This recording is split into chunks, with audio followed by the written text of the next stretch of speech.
So you guys know how as Christians we're supposed to hate gay people, right? No, of course not. God calls us to love all of his children.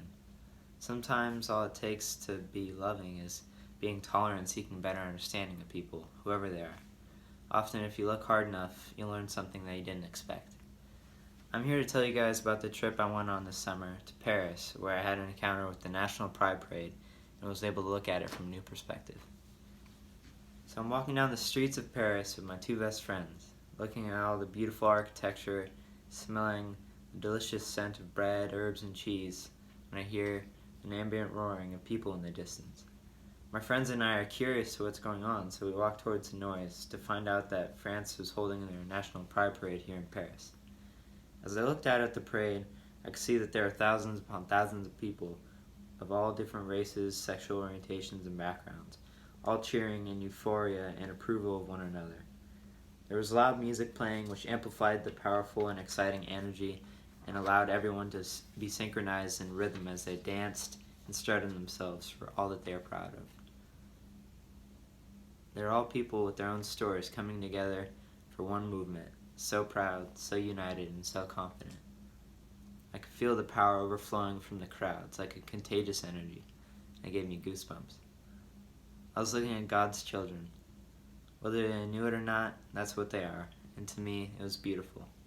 What occurred to me was that their energy consisted of such love for one another and total fearlessness, which was something I had never seen before.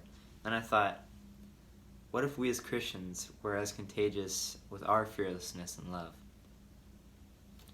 Being a Christian is easy to find many different ways to disagree and judge certain people for their actions and way of life, because we are taught to follow and be obedient to a set of guidelines which the rest of the world goes against for the most part. This is particularly true with the LGBTQ community.